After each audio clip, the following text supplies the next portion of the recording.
Good afternoon guys, it's me again Magalps Kusina for today. So yan guys, kung nakikita nyo ito, mayroon akong dalawang carrots at saka mayroon akong bawang, mayroon din akong onion, mayroon din akong itlog. Itlog, ayan, dalawang itlog guys, at saka may tirang luncheon meat pork. So ito guys, so tapos di mawawala yung kanin na lamig. So ayan guys, abangan nyo kung anong gagawin ko dito. So ayan guys, maghiwa lang ako ng carrots.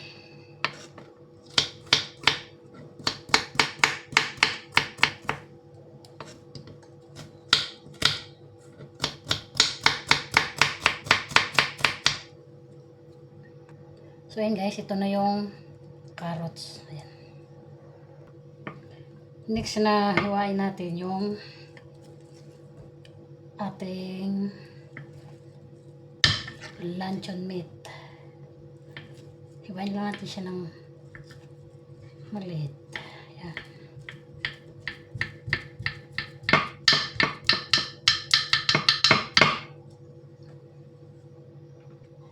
Ngayon, ito namang itlog. Yun.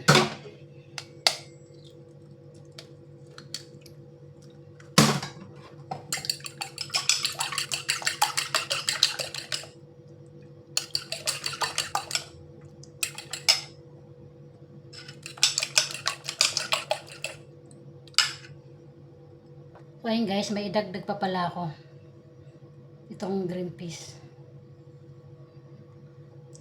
Ayan guys, sinugasan ko lang yung natin yung green peas kasi ano siya, frozen. So ayan. O yun, nahulog dun sa itlog.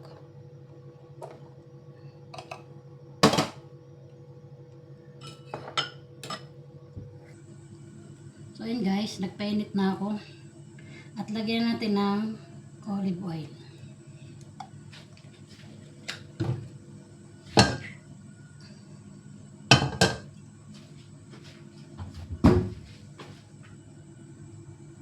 Ngayon, unahin ko muna yung guys, yung egg.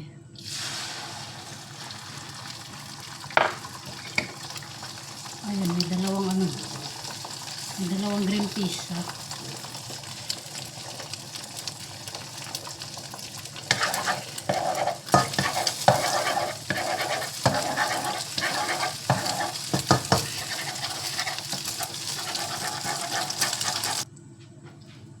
Isunod ko naman yung guys, luncheon meat.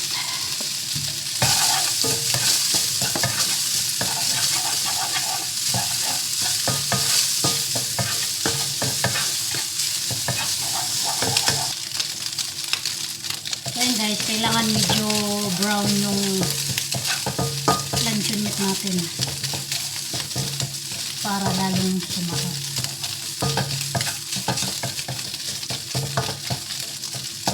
Ayan, medyo brown na siya guys. So maglagay ulit tayo guys. Ilagay natin yung bawang.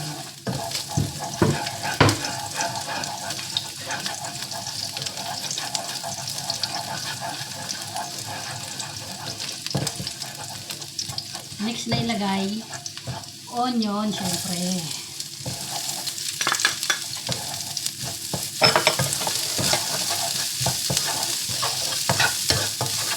Mix lang natin.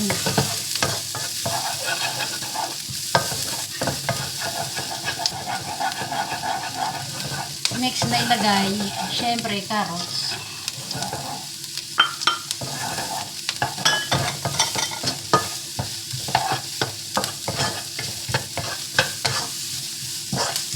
Ayan guys, maganda na yung kulay.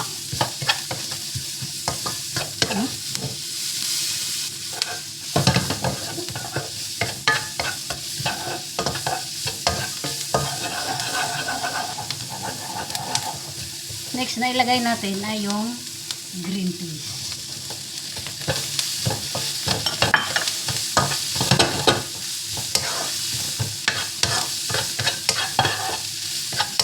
Ang ganda ng kulay.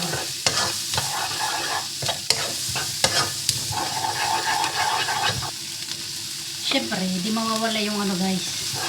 Di mabubuang fried rice pag walang lamig na kanin. So, ilagay na natin ito. Ayan. Boom.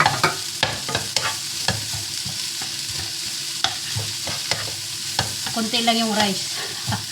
Pero ang daming ano. Ang daming sahog.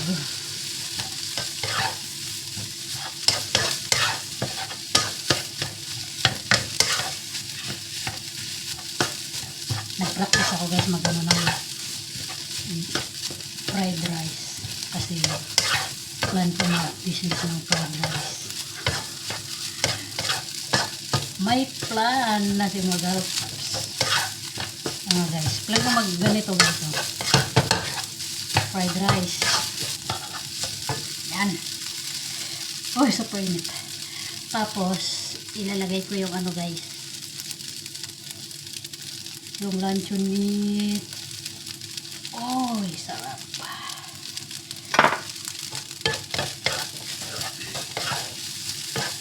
Tingnan nyo guys. Yung fried rice ko. Paki-comment nga kung perfect yung aking fried rice. Ayoko sa fried rice guys yung masyadong oily. Masarap yung parang pag kinain mo crispy yung ano rice. Hindi siya oily, sarap. Syempre lalagay ko na yung itlog. Yan, yung itlog.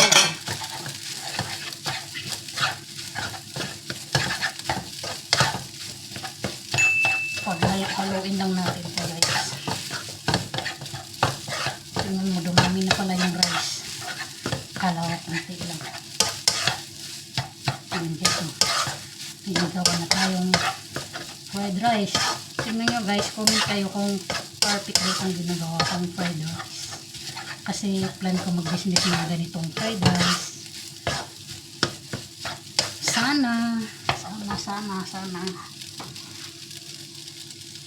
Tapos guys, lagyan ko siya ng oyster.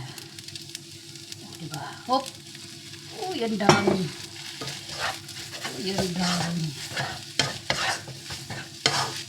Mix lang ulit natin para manunuot sa rice yung sauce. Syempre, di mawawala ang black pepper.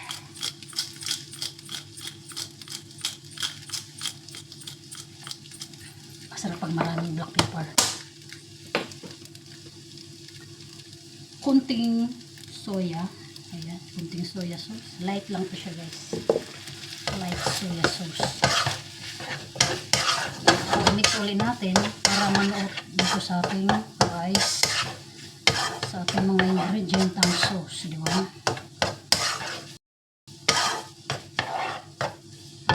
Ayan. Pwede na yan i-serve. Ayun guys, sa mga mahilig sa spicy, yan, lagyan natin ng ayan, 1 spoon lang to guys na spicy sauce lang yun siya guys, spicy chili sambal. Ayan guys, nilagay ko singlong. Optional lang to guys yung ano, may chili na fried rice. Kasi gusto ko rin may konting spice.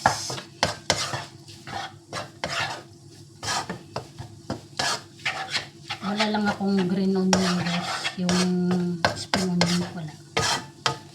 Naubusan na pala ako. Ayan guys, kung nakikita nyo.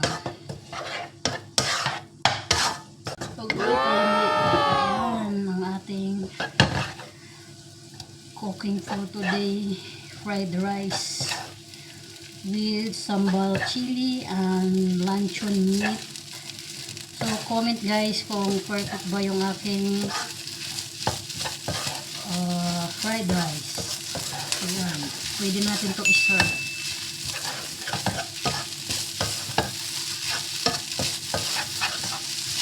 Bukas-bukas. Oy, mga unata. Oy. Mga unata. So guys, so lamig tayo.